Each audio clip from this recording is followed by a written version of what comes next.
Cangkul kalian lengket, coba cari ini ya teman-teman. Dan ini kita kedatangan dua buah cangkul yang dimana si pemiliknya sendiri sudah lama tidak memakainya ya. Kebetulan untuk cangkulnya ini sendiri sudah dipakai untuk mengaduk semen. Untuk cangkul yang sudah dipakai mengaduk semen ini saya pastikan sangat-sangat lengket di tanah ya. Cara mengekalinya si cangkul tersebut harus kita tempa ulang ya. Oke, lanjut kita ke proses penempaan. Dan ini ya proses penempaannya seperti ini. Di sini kita membuat bekas palu yang cukup lumayan dalam. Fungsinya sendiri ini agar untuk bisa menampung air saat dipakai ya teman-teman. Untuk metode penempaan seperti ini hanya ada di daerah kita ya.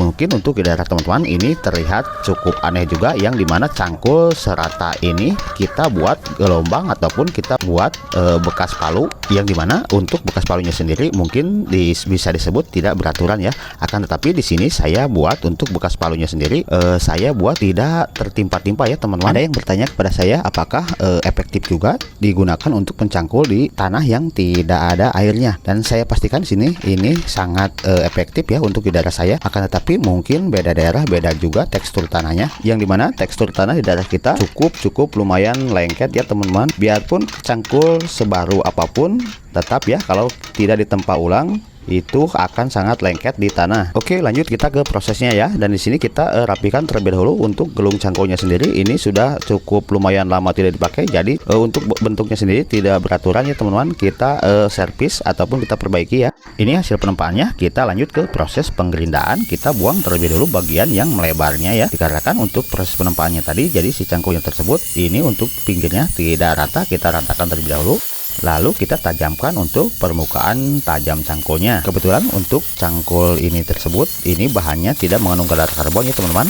Jadi untuk proses penyepuhannya ini kita sangat-sangat mudah, hanya cukup untuk mengeraskan permukaan cangkulnya sendiri. Oke, setelah kita di proses penggerindaan, kita langsung ke proses penyepuhan ya teman-teman. Dan untuk hasil penggerindanya seperti ini, kita sudah pertajam cangkulnya. Lanjut kita ke proses penyepuhan.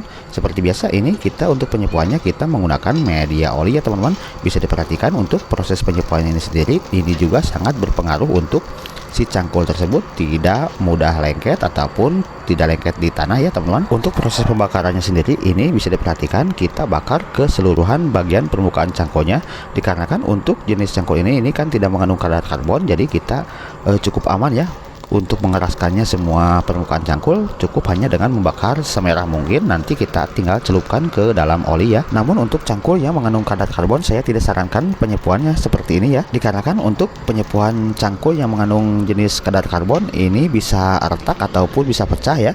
Ini bisa diperhatikan teman-teman seperti ini, tingkat kemerahannya kita celup sekaligus, bisa didiamkan sampai dingin sekalipun ini sangat aman ya. Nanti teman-teman sendiri bisa lihat untuk hasil penyepuhannya ini olinya tidak mengelupas ya, yang menandakan si cangkul ini tersebut tidak mengandung kadar karbon ataupun tidak ada bajanya ya. Dan ini untuk hasil penyepuhannya seperti ini saya cukup mengeraskan permukaan cangkulnya saja. Mungkin ada pertanyaan juga dari teman-teman, semisal kalau misalkan cangkul tidak mengandung kadar karbon tidak usah disepuh, apa bisa juga ya teman-teman. Akan tetapi agar lebih efektif kita harus tetap menyepuhnya ya. Walaupun untuk cangkulnya sendiri ini tidak mengandung kadar karbon, akan tetapi kalau kita sepuh ulang ini bisa meningkat ya tingkat kekerasannya. Oke, dan ini kita dinginkan sekaligus ke dalam air ya. Lalu nanti kita akan bersihkan ya permukaan cangkulnya agar bekas-bekas oli yang menempel di bagian cangkulnya tersebut bisa rapi ya, bisa hilang. Ini kita untuk membersihkannya kita menggunakan amplas susun grade 60 ya teman-teman. Bisa diperhatikan untuk proses pembersihannya, usahakan jangan terlalu menekannya ya agar tidak terlalu panas ke permukaan cangkulnya sendiri.